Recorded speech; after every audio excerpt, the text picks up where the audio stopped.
अस्सलामुअलैकुम students, we are discussing model paper of class first year के model paper में आपके पास सब सेक्शन 4 आपकी ग्रामर जो है, आपकी ग्रामर सेक्शन में पैसिव वॉइस आया हुआ है, एक्टिव टू पैसिव। तो एक्टिव टू पैसिव में जो मॉडल पेपर में जो आपके क्वेश्चंस आए हुए हैं, इसको किस तरह से चेंज करेंगे। वैसे तो ये questions first year model paper में आए हुए हैं, लेकिन क्योंकि पैसिव वॉइस सबके लिए इंपॉर्टेंट है, तो चाहे स्टूडेंट्स क्लास 9 के हों या ग्रेजुएशन तक के जो भी स्टूडेंट्स हों, वो इस वीडियो से फ़ायदा हासिल कर सकते हैं।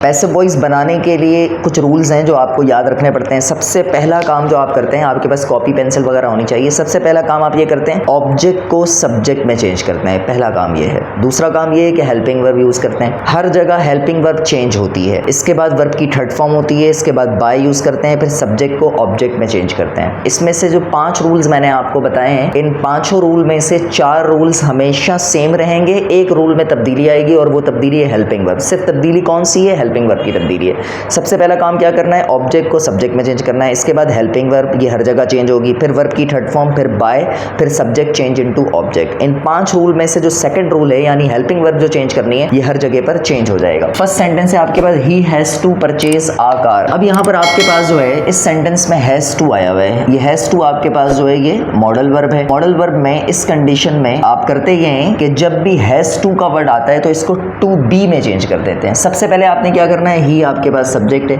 ये आपके पास मॉडल वर्ब है, ये आपके पास वर्ब है और ये आपके पास ऑब्जेक्ट है। रूल क्या होता है पैसिव वॉइस का? सबसे पहले क्या करना है आपने, ऑब्जेक्ट को सब्जेक्ट में चेंज करना है। तो ऑब्जेक्ट क्या है आपके पास? आकार। तो आपने इसको चेंज कर दिया, आकार को, ऑब्जेक्ट को क्या बना दिया आपने? सब्जेक्ट। आपने ऑब्जेक्ट को सब्जेक्ट बना दिया, तो इसके बाद क्या करते हैं आप? हेल्पिंग वर्ब यूज करते हैं। तो यहाँ पर हेल्पिंग वर्ब की जगह पर क्या है? मॉडल वर्ब है। तो मॉडल वर्ब क्या है आपके पास? Has to. तो ये चेंज हो जाएगा, आकार हैज टू बी। ठीक है, तो टू के साथ आप बी यूज करेंगे मॉडल वर्ब जब भी आएगा। तो आकार हैज टू बी। इसके बाद क्या यूज करते हैं? वर्ब की थर्ड फॉर्म, तो वो क्या होती है? परचेज्ड। इसके बाद क्या यूज करते हैं? बाय। और ही का ऑब्जेक्टिव केस क्या होता है? लेट हर राइट अ पॉम। इस सेंटेंस में देखें, जब आप इसको पैसिव वॉइस में चेंज करेंगे तो लेट वैसे ही रहने देंगे। अब पॉम आपके पास ऑब्जेक्ट है, तो सबसे पहले आप ऑब्जेक्ट को क्या बनाएंगे? सब्जेक्ट बना देंगे। इसके बाद आप क्या यूज़ करेंगे? बी यूज़ करेंगे। इसके बाद वर्ब की third form, let a poem be written by हर।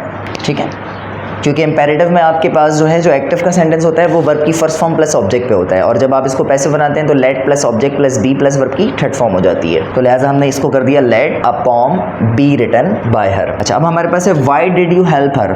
ये जो सेंटेंस है, ये पास्ट इंडेफिनिट का एक्टिव वॉइस है। किसका एक्टिव वॉइस है? पास्ट इंडेफिनिट का एक्टिव वॉइस है। तो पास्ट इंडेफिनिट के पैसिव वॉइस को बनाने के लिए क्या रूल्स फॉलो होते हैं, ये देख लें आप। सबसे पहले वाई वैसे ही आ जाएगा, जो WH वर्ड होता है वो वैसे ही आ जाता है। ये पास्ट इंडेफिनिट का एक्टिव वॉइस है। तो पास्ट इंडेफिनिट का पैसिव वॉइस बनाने का रूल क्या होता है? तो पास्ट इंडेफिनिट के पैसिव वॉइस को बनाने के लिए सबसे पहले आप करते हैं, ऑब्जेक्ट को सब्जेक्ट बनाते हैं। तो ऑब्जेक्ट क्या है आपके पास? हर। तो हर जो है वो क्या हो जाएगा? ऑब्जेक्टिव केस सब्जेक्टिव केस में चेंज हो जाएगा। लेकिन क्योंकि ये WH वर्ड सेंटेंस है, तो पास्ट इंडेफिनिट के पैसिव वॉइस के लिए यहाँ पे हेल्पिंग वर्ब यूज करेंगे, क्योंकि ये देखें आप, WH वर्ड के बाद हेल्पिंग वर्ब मौजूद है। तो एक्टिव वॉइस में क्योंकि WH वर्ड के बाद हेल्पिंग वर्ब मौजूद है, तो लिहाजा आप भी जो है वो पैसिव वॉइस में भी WH वर्ड के बाद क्या बनाएंगे? हेल्पिंग वर्ब लगाएंगे।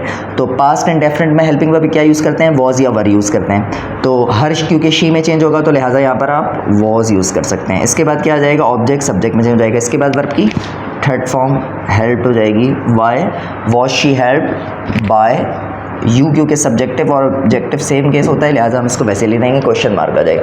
Who did this. जब भी पैसिव वॉइस में हु को चेंज करना होगा तो ये बाय होम में चेंज होता है। अच्छा, क्योंकि यहाँ पे डिड आ रहा है, तो लिहाजा यहाँ पे वॉज यूज़ करेंगे, क्योंकि पास्ट इंडेफिनिट एक्टिव वॉइस है। पैसिव वॉइस में डिड यूज़ करेंगे, तो हो जाएगा by whom was this done. इसके बाद जो है आप कह रहे हैं समवन किल्ड द क्रिमिनल। इस सेंटेंस में आपके पास किल्ड वर्ब की सेकंड फॉर्म है, द क्रिमिनल ऑब्जेक्ट है। ये आपके पास वर्ब है और ये आपके पास ऑब्जेक्ट है। वर्ब की second form past indefinite active voice है, तो पैसिव वॉइस भी किसका बनेगा? पास्ट इंडेफिनिट का बनेगा। तो पास्ट इंडेफिनिट का पैसिव वॉइस बनाने के लिए आपने क्या करना होता है? सबसे पहले ऑब्जेक्ट को सब्जेक्ट बनाना होता है। तो लिहाजा आपने ऑब्जेक्ट को सब्जेक्ट बना दिया। तो द क्रिमिनल क्योंकि सिंगुलर का केस है, लिहाजा क्या होना चाहिए? वॉज होना चाहिए। The criminal was killed.